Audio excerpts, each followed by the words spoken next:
So I'm a member of the class of 2013 in the EMBA program. Come on. And as you can tell, there's a few of us here. So for background, I'm a dentist. Everybody says to me, why would a dentist do an MBA? And it's because, well, we have to lead too. But coming to Sloan was truly a transformative experience for me, not just because of the content, but because of the culture of the place and the people with whom I had the privilege of being a classmate with. So I'm very happy to be back, and I can assure you that if you want to be involved with MIT Sloan's activities as an alumnus or an alumna, the two people you need to talk to are Kathy Hawkes, the Associate Dean for External Relations, and Lauren Watchkin, the Director of the Alumni Experience. Those are the two that you need to contact. So go ahead, stand up so they know who you are.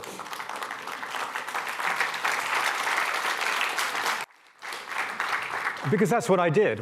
Soon after I graduated, I reached out to Sloan and I said, is there any way that I can help? And not long after that, I was invited to join the Alumni Board. And then after that, I became chair of the Alumni Board. And it was an amazing experience, almost as good as actually being a student. So I really encourage you to do that. Before we get to the speakers, I've been given permission to tell you a dumb joke. So here is the dumb joke. Why does a chicken coop have two doors? I mean, come on, you all have exceedingly high IQs. We probably have the highest concentration of IQ in this room than on the planet right now. No, you see, it's because if it had four doors, it would be a chicken sedan.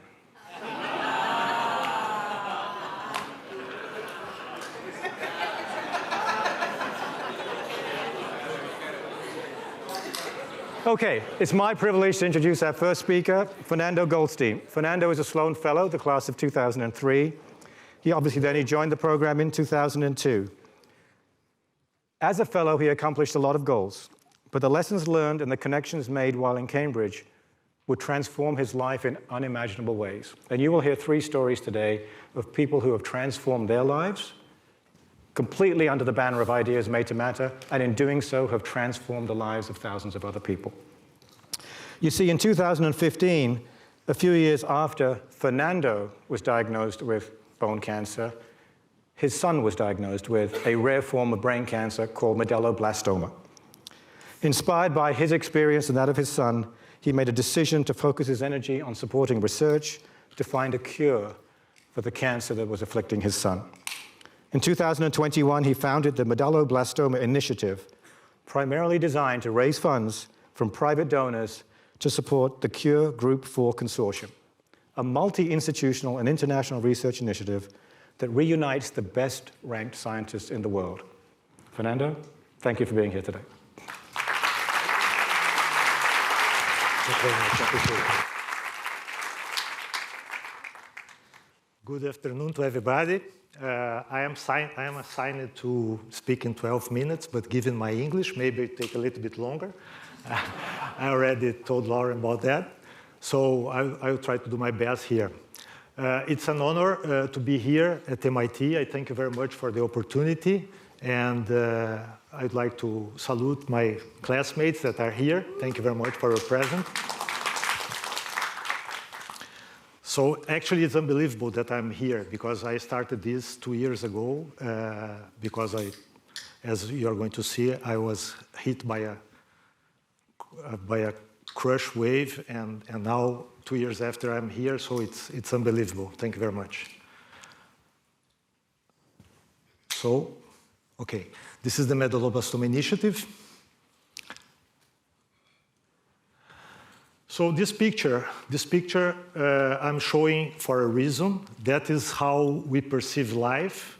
I mean, life, normally we have our day-to-day problems and challenges, but normally life is predictable. So this is how we perceive life when nothing really bad is happening to us, right?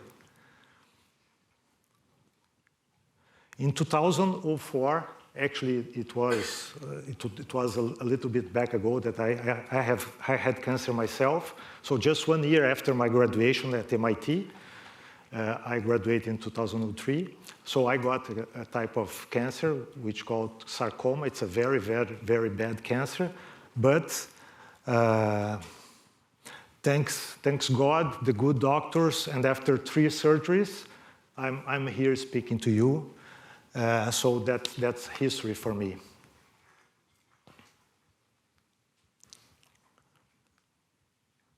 So it's not going. Okay. So I would never imagine that a bigger wave was coming in my life. It was 2015 when my son got cancer. It was a cancer called Medulloblastoma. It's a very, very bad cancer, and he was treated here in the US in 2015. And I would never imagine that the things would got even worse, because my son relapsed in 2019. So this type of cancer, you have a treatment that cures around 60% of the kids, 65, but 35% of the kids relapse. And when it happens, there's nothing that can be done. There's no treatment, there's no protocol, there's nothing. So that was this situation I was in 2019. And besides that, the 65% of the kids that are cured, given the toxicity of the treatment, the kids have long collateral effects for life, like they don't grow, they have cognitive problems, and they even might have a secondary cancer given the toxicity of the medication. So as you can see, there is a problem in how we are dealing, the society is dealing with this type of cancer, right? I already mentioned that kind of problem. 35% of the kids are cured, and 65% of the kids are cured, but they have problems for life, and 35% of the kids perish. I'm showing this picture for a reason, because the treatment that my son did 5-6 years ago here in Boston, and the treatment is the same treatment that is being doing to the kids right now in all over the world. It's a 40-year-old treatment. So when this treatment was created, we were using this type of technology. So definitely, kids with brain tumors had left behind. This is Federico, my son. So he is stable right now, but we know that the tumor will come back because there's no cure yet. And along with him, there are thousands and thousands of kids around the world. I got to know many families because my son was treated with his clinical trials in New York, in Toronto, in Washington, D.C. So I got to know many families, and some of them are our allies now in this project. This is my most important, my strongest ally. His name is Roger Packer. He is taking care of my son right now. My son is in Brazil, but he is in Washington, but he takes care of my son. And he, when I realized that there was a lack of research for this disease, I started talking to him what could be done to boost research, because it's 30,000 kids every year that are diagnosed with this disease. 30,000 kids statistically is a very little number, but in absolute numbers is 30,000 kids. So given our conversation, I decided to do a donation myself. So I donated $3 million to start research, and Dr. Packer created a consortium with 4 or 5 laboratories at the beginning. And I was so impacted, I was so surprised with the impact of this money. Of course, it's a lot of money, $3 million, but I would never imagine that $3 million would mean would be meaningful for discover a cure in the United States, but I was wrong. For a rare disease, it's a lot of money. So that was when I decided to found the MBI to raise more money for the research. And I'm going to present the 2-minute video now that tells the history of MBI.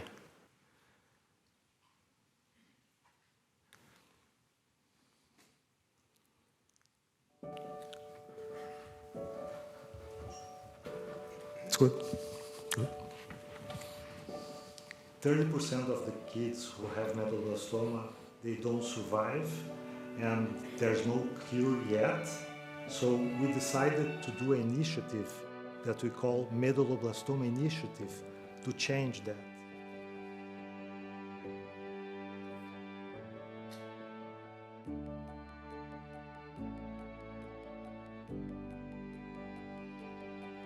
In 2015, my son got cancer, and it's very, very tough to see a kid suffering.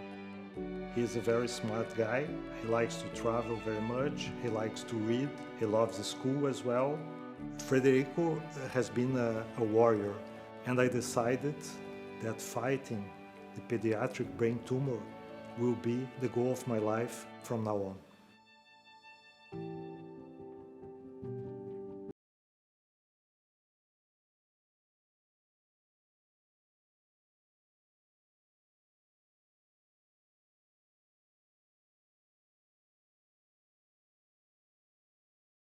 Philanthropy is so critical for us. We wouldn't be able to move in many different ways. We wouldn't be able to move as innovatively, and we wouldn't be able to move as quickly. And the longer we delay, the more children get hurt or are put at risk of losing their lives or the qualities of lives because we don't have answers for them.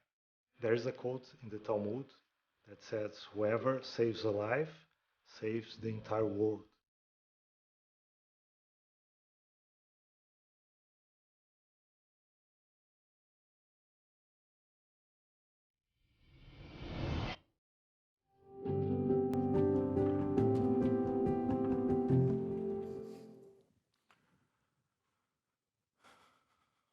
Well, that's our history. And so I am from Brazil, so I live in Brazil, and I live even in the south of Brazil, near, now it's better, Uruguay, Argentina, so I'm very south, but we have to find a cure, and this cure is not going to be found in Brazil, so our labs are in these places. So we did the all way around. Normally, the undeveloped countries go to the rich countries to ask for money, and we are bringing money here to find a cure of this disease.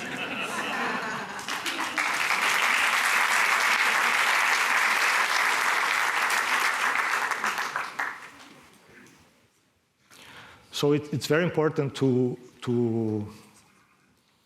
be very focused where I think you have to go, yeah, I'm trying to. So it's very important to tell why, how, and what we exist. Actually, the video already did this job, but I mean, I'll go quickly in these slides here.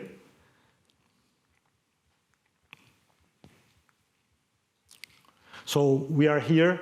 I mean, we exist to find a cure as soon as possible of this disease and save these 30,000 of kids that are diagnosed every year, and they will die or they will have brutal collateral effects for life. So that's why we exist.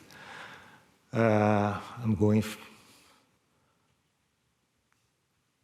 So these are the labs that are involved. These are the institutions where the labs are.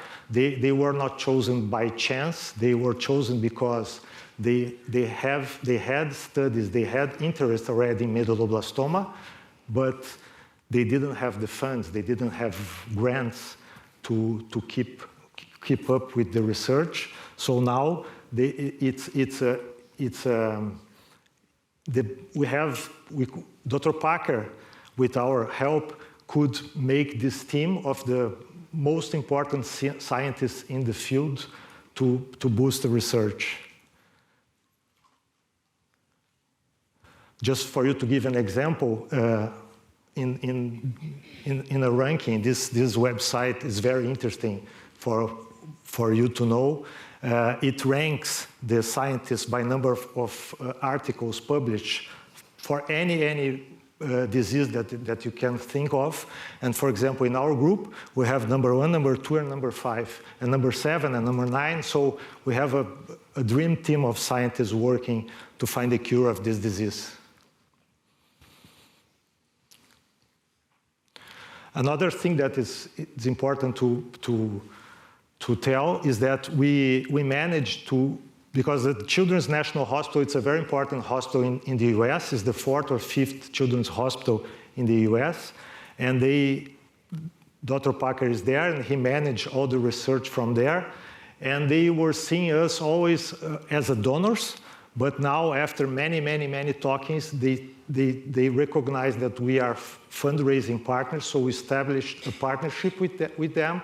So that is unprecedented. They have a small cell of 3 or 4 people that work for MBI inside of the Children's National Foundation. So that's another way we are blazing new trails with our project.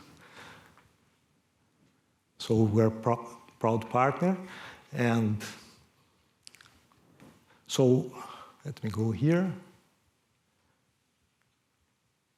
So what we are a very tiny group of people. It's just myself and 3 other part-time people that we are working in this project and doing this material that you are seeing. And now we just partnered with the Children's National. I think we are going to be, we have more resources to do, especially the fundraising in the US. We raised $8 million so far. And 99% of this money is from Brazil. So we are expecting now to start raising money where the money are, right? Where the money is, which is here. So we are expecting to do that.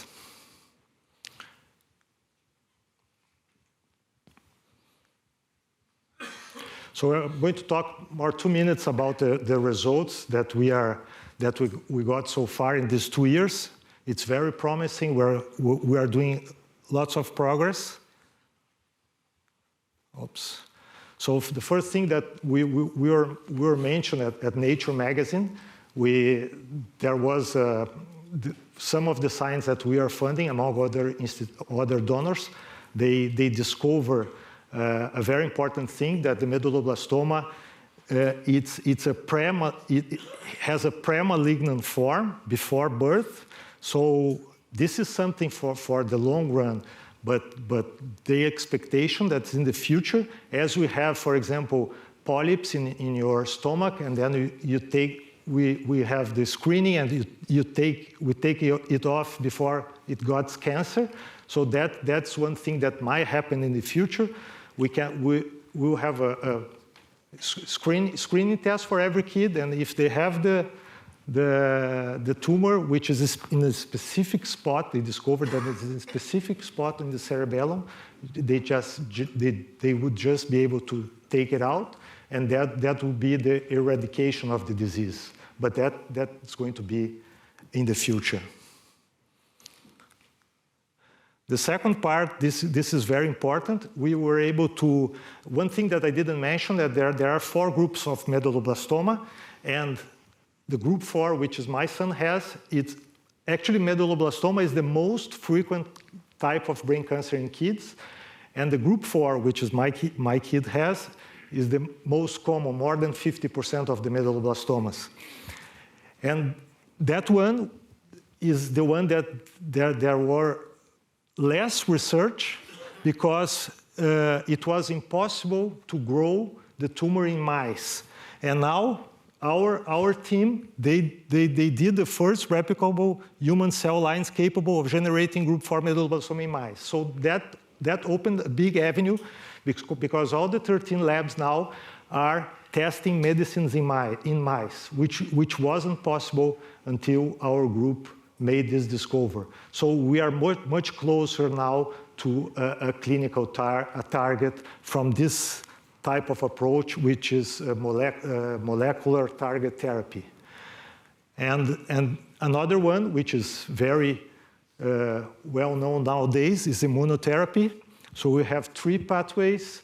Immunotherapy is being very successful in non-solid tumors like leukemia, but not really in solid tumors. So we have these 3 pathways, and the most promising one might be the CAR T cell that does not have any group really focus on group 4, and we are expecting to have our CAR T cell for medulloblastoma in 12 months.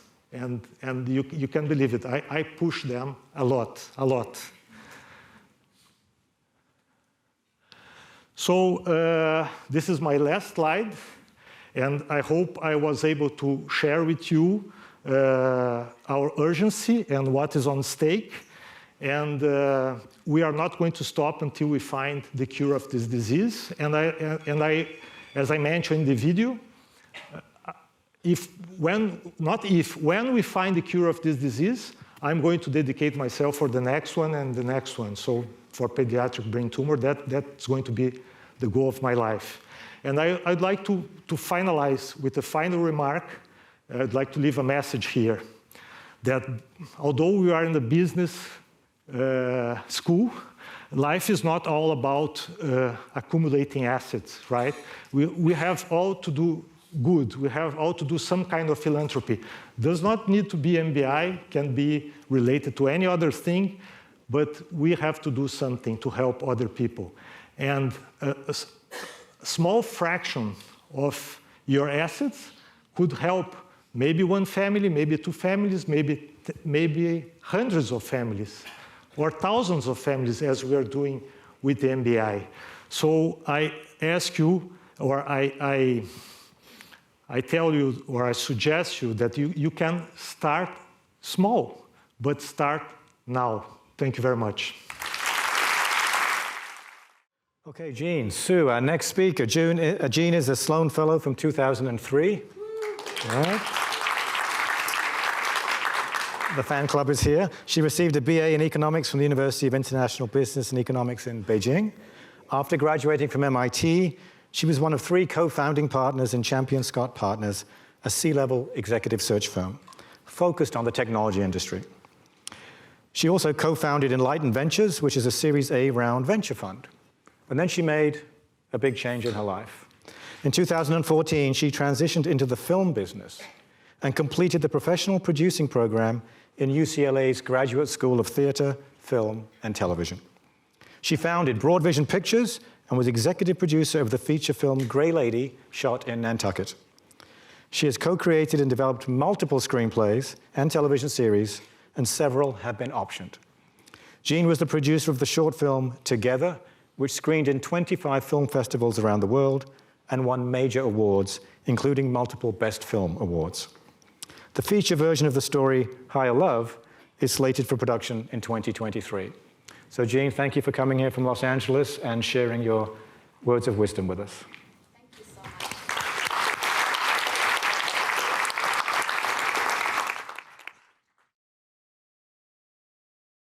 To be invited by the Sloan office to speak here today. To be honest, I was taken by surprise when I received the invitation from Lauren. Why would Sloan want me to talk, given my newest small company has not yet taken off? Then it dawned on me that MIT Sloan is always at the forefront of innovation, entrepreneurship, and reinvention. And that includes reinventing oneself. 20 years ago, we started our first lesson with Professor Richard, who quoted Robert Frost's poem, "Two roads diverged in a wood. I took the one less traveled." This is a case study of one Sloanee who took roads less traveled. After Sloan, I co-founded a boutique executive search firm with offices in Silicon Valley and Boston.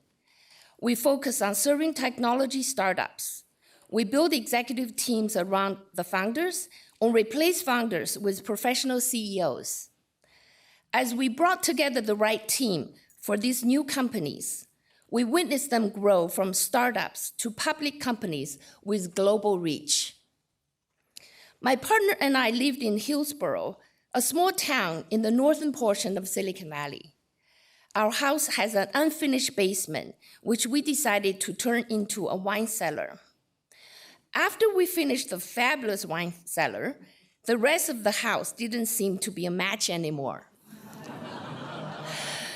Over the next 2 years, we embarked on remodeling the entire house. Case study lesson learned. Small remodeling jobs have a way of growing into very large, never-ending projects. We wanted to cover our large deck with a retractable awning. Our research led us to the best awnings in the world, custom-made to order in Germany. They have been recognized with product and engineering design awards for over 50 years. They were the Porsche of the awning world. We called the company and tried to purchase these awnings, but were told that they would not sell us. Why not? It turned out that they only sold through dealers, and there were no dealers in North America. As crazy as it sounds, we decided to start a company to import these products into North America. At first, we marketed directly to consumers using mailers and search engine advertising. We would get calls from potential customers, and I would visit them. We soon discovered there were many more calls than closed sales. The key issues were the long delivery time and the cost for these made-to-order products. When US consumers call, they want a solution yesterday at a mass-produced price. Both of these issues were beyond our control. However, we were convinced that since we love these products, there must be others who feel the same. Professor Arnado's Delta model had a triangle he called system lock-in. In this case, the system in the triangle would be the design community. So let's redesign our website to lock in architects and designers who specify these kind of safe solutions. We started the company in 2007 using our established executive search business to found the awning business. But in 2008, the financial crisis hit the world. Executive search revenue dried up. We ran out of money to continue to finance the awning business. But once we started the company, we have to make it work. Sloanies are trained to drink water from a fire hose, and giving up is never an option. As we sat under our beautiful awning, we realized through the massive remodeling we undertook, we have created significant equity in our house. Let's tap into the equity and keep building the business. Risky and a road many would not travel. Fortunately, our shift in marketing strategy worked. We locked in the right customers. We also focused on providing shade solutions to the kind of businesses who would grow by having attractive outdoor spaces for their customers, in particular, bars and restaurants in hotels, such as the Rosewood Hotel in Silicon Valley and Wolfgang Puck's restaurant in the Hotel Bel Air in Los Angeles. The German manufacturer was very pleased with our approach and gave us exclusive rights for North America and the Caribbean. A few years later, we sold the business successfully. Case study lesson learned. If something isn't working, re-examine your approach at a fundamental level to make sure you have picked the right audience to sell to, and shift dramatically if necessary, and never ever give up. Running two companies made life a bit stressful, so we decided to try slowing down and semi-retiring. We chose Napa Valley because of our love for food and wine. Instead of having the sea function once a week, we can have it every day. Maybe twice a day. Upon moving to Napa, the first Napa Film Festival happened. There was a pitch contest. Come and tell your stories to a panel of Hollywood executives. Sitting under our awning over a sea function, we discussed what stories we had that might be of interest to others. We put together a couple of pitches. My partner headed to the festival.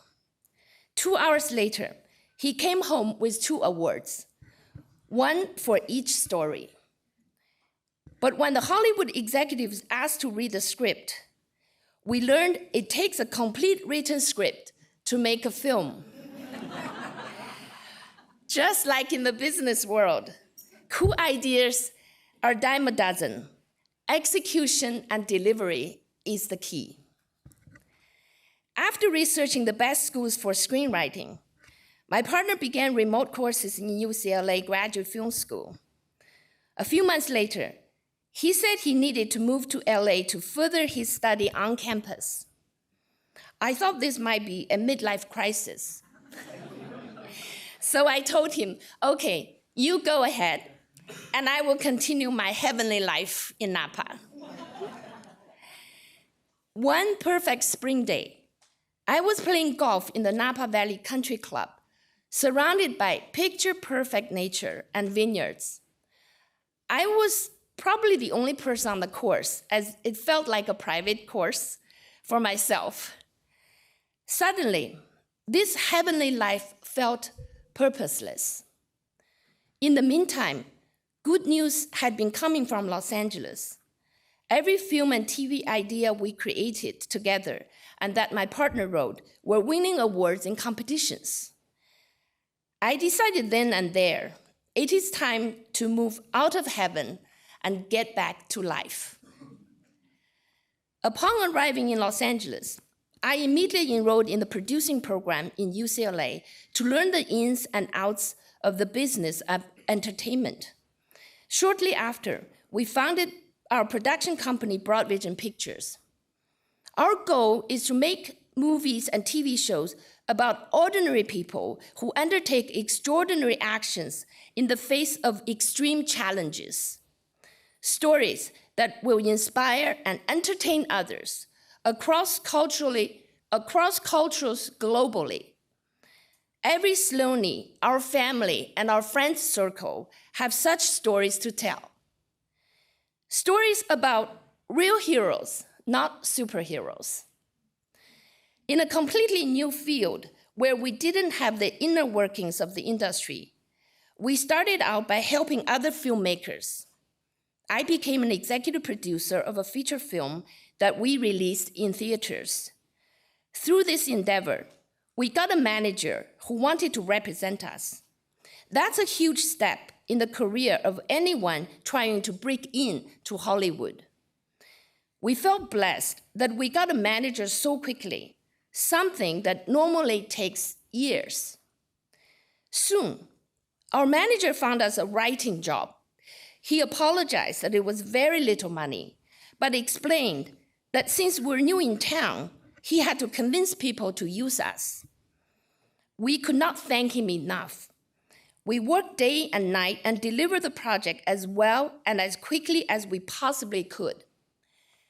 Several years later, we discovered that instead of taking the industry standard management fee of 10%, he took 90% and paid us 10%. Welcome to Hollywood. Case study lesson learned. Film school can teach you the craft of filmmaking and television shows, but it doesn't teach you the path to a successful career. There's a saying in Hollywood, 40 is the new 90. Therefore, the common career path of working as an assistant or to be staffed as a writer on a TV show are impossible for us, as we would be considered well over 100. I remember taking a class at Sloan with a visiting professor from Japan. He drew a human figure on the board walking downstairs. He said, no matter what you do and how high you want to climb, the first thing is to come down to the ground, get to the basics. So what is one of the basics in show business? If you want to be a filmmaker, you have to make a film to prove you can do it. In many ways, making a film is not very different from starting a company, building a house, or working on projects like we did at Sloan.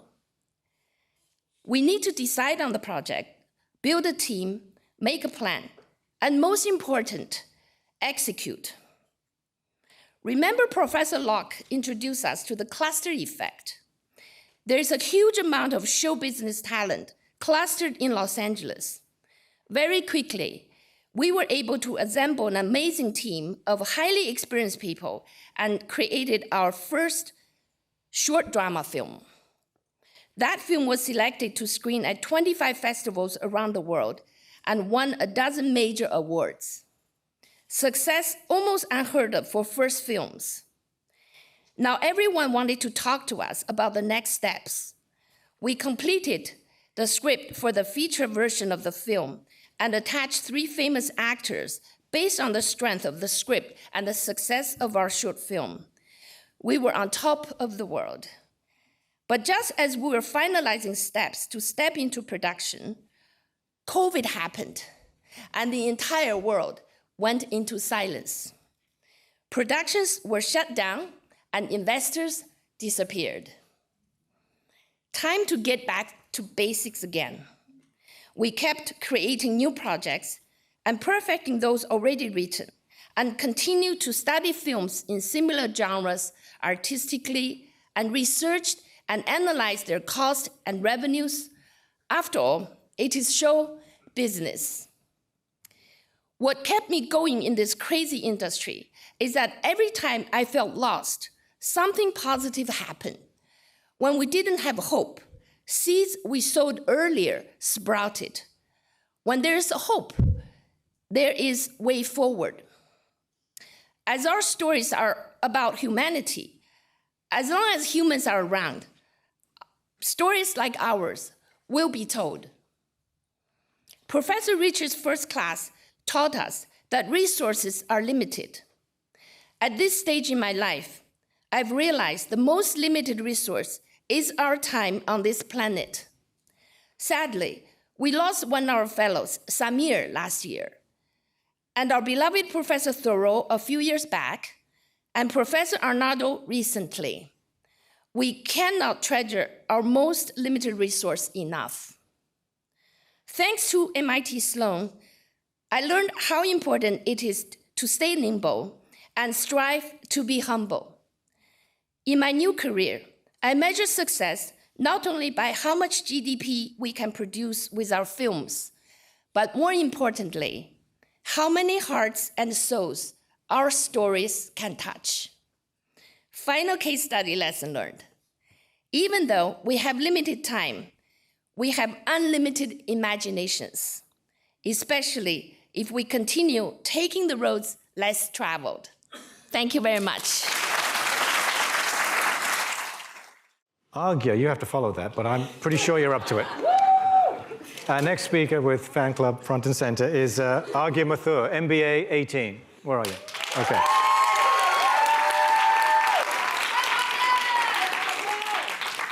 The youngest are always the loudest. Aagya is the co-founder and CEO of Aavia, a daily ovarian hormone health app. Aagya and her co-founders started Aavia while at MIT, and the company is now based in New York with investors including MIT, X, and Reddit founder Alexis Ohanian. Aagya was recently honored, her company, by Forbes as one of the top women-led startups disrupting health tech, and she was personally honored as one of the top 100 women in femtech and health tech. Aagya holds a degree in neuroscience from the University of Virginia, and prior to Sloan, she worked in management consulting.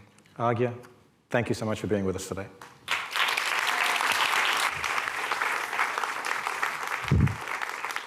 This is on. All right. My entire life, people withheld information from me. When I was 11 years old, I had a doctor tell me that I had irregular periods because I was an athlete. Over a decade later, a different doctor told me in my early 20s that these irregular periods actually are not normal because it's not like I'm an Olympic gymnast or something. Thanks for bursting my bubble, doc. But told me then to take pills. It'll regulate it. I said, okay, I'll take these pills, whatever it takes, right? So I took the pills, or I tried to at least. I was working really crazy hours, traveling Monday through Thursday. There were meetings at every odd hour, living in hotels, and I'd get to Thursday, and my Tuesday pill is in there all the time. So now, instead of getting my period every 2 to 3 months, I'm getting my period every 2 to 3 weeks. Yes, I see that grunt over there. I was frustrated. What is going on? Why is this happening? What's a normal period anyways? Why did they put me on these pills? I studied neuroscience in undergrad. I took the MCAT. My mom cried the day that I didn't apply to med school. I am a self-proclaimed science nerd. So I started looking into articles, papers, talking to as many people as I could to understand what's going on. And I was shocked. Absolutely shocked by what I had learned. No one was telling me the whole truth. Forget your period, forget these pills. People with ovarian hormones have a 25 to 35-day cycle in addition to their 24-hour daily circadian rhythm. And this cycle actually impacts your quality of sleep, quality of muscle toning, energy levels, sex drive, skin, mental health, mood. The list goes on. Nobody tells us about this. I was shocked. And so I started thinking, what could the last 2 decades of my life have been if somebody would have informed me of this? I was captain of my basketball team, captain of my soccer team. I would have had my teams train differently. Actually, now the US women's national soccer team trains based off of their hormone cycles. I would have scheduled the SATs accordingly, probably the GMATs accordingly, so that I was at my peak to perform. But I'm just one person. This story is playing out in every country, in every city, with everybody who has ovarian hormones. I'm just one person. I'm just one story. But whether you're 15 or 35, regardless of what type of access you have to health care, we have a lot of people who are going through similar things. And that means that there's 4 billion stories to be told. What would the case be if these people had also been informed about this?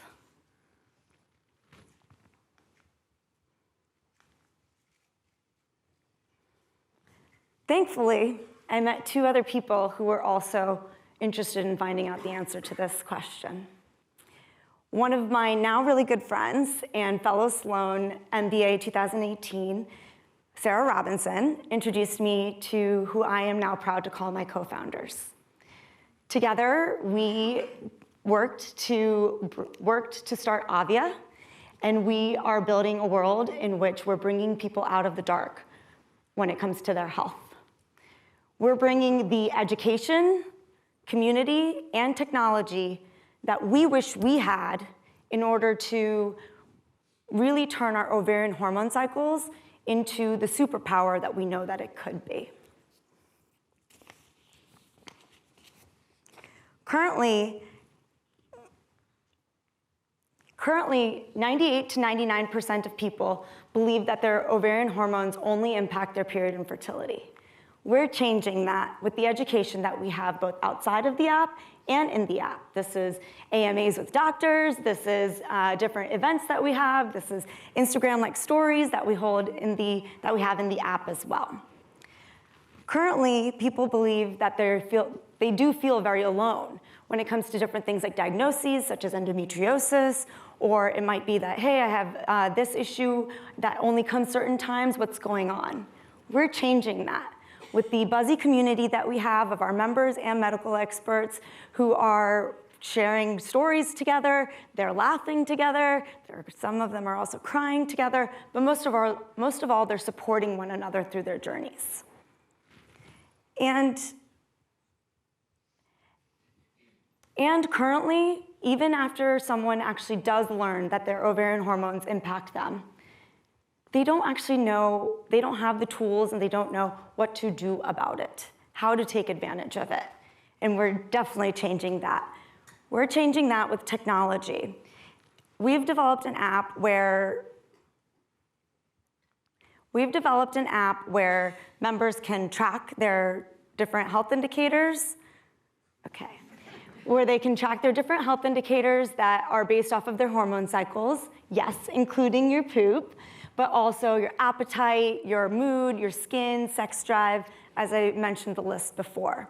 And with that, we then visualize for them what their cyclical trends look like. So days 21 to 25 of your cycle is when you have the highest anxiety, and here's what you should do about that.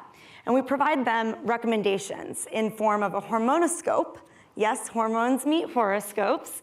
And this hormonoscope is where we provide them opportunities to learn here based off of where you are in your cycle, based off of your based off of your cyclical trends on a daily basis. Here's what you can try. Here are some things to avoid as well. Again, as similar to the education, the community, and for this, they're all personalized to you and your health as well. And I am very excited to share here first that this summer we're launching an AI-assisted platform where we'll provide predictions and recommendations ahead of time instead of on the day of. And this is where our members will have the opportunity to learn what it is that they can do to better do their grocery shopping, to do their workouts, and to do their social events and so much more that's with their hormone cycles. And that's also things like, this is when you should do your HIIT workouts versus yoga workouts. This is when you should prioritize buying some pineapple versus this is when you should prioritize buying some leafy greens. And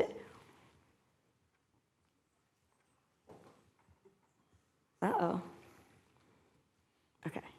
And that's where we'll be releasing that this summer. So with education, with community, and with technology, we're really helping our members reduce their stress levels and maximize their confidence with their health journey. We got our start with our Trojan Horse product, which some in this room have seen before, thanks to the mentorship and funding through a lot of MIT programs. This is Delta V, the Trust Center, VMS, the MEMSI program, the list goes on. And more than anything, really, our classmates. I cannot express the gratitude that I have for the encouragement that they provided in both trying to make sure that I'm living out my dream, but then also making sure I'm making it to BHP every Wednesday. And that's where I know that I hope that I'll be able to continue to support them as well. We also had classmates who are eager to support us in taking Aavia as the project for class, take the Aavia as the case study for class projects. And actually from our pricing projects, we still use a lot of those learnings. Today, we have a team of 13 people that are really bringing the mission of Aavia to life. We have an incredible set of advisors, an incredible set of investors, who many of are MIT alums or I've been introduced to through MIT alums. We also have tens of thousands of members who love using Aavia. We've been recognized. We've also gone viral on TikTok. And thanks to Aavia, I personally now plan my board meeting dates accordingly. I optimize my workouts, and I also share with my boyfriend when not to share the hard truths with me.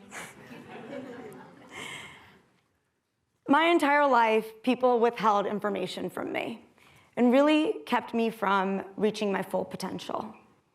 I've now made it my life's mission to make sure my future niece, your future granddaughter, and the rest of the half of the global population does not go through the same thing. It's only the first inning, and I hope you guys will join me on the journey. Thank you. William Carey said, "I'm not afraid of failure, I'm afraid of succeeding at the things that don't matter." So today we heard 3 people share their life stories about how they've taken different journeys, different roads, made switchbacks to end up doing the thing that really matters to them. So for you to come here and share those stories and actually inspire us is incredibly, incredibly important. Let's give them all a big round of applause for that.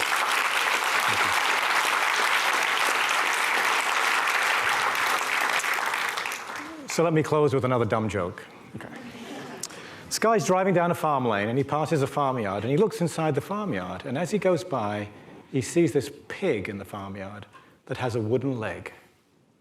He thinks, I've never seen that before. I have to find out, why does this pig have a wooden leg? So he goes back in the farmyard, he knocks on the farm door, farmer opens, and he says, "Excuse me, sir, I noticed you have this pig with a wooden leg." And the farmer says, "Oh, yeah." He goes, "That pig, 2 years ago, I was working in the hayloft of my barn, and I fell, and I hurt my back, and I couldn't move. If that pig hadn't come and found me and gone to call for help, I would have died." And he says, "Well, that's great, but the wooden leg part?" He says, "Last year I was on my tractor out in the field, and I got too steep on an embankment, and that tractor rolled over and pinned me. And if this pig hadn't found me and gone to call for help, I would have died." And he said, "Well, that's great, but the wooden leg part?" And he says, "Well, isn't it obvious? A pig that good, you can't eat it all at once."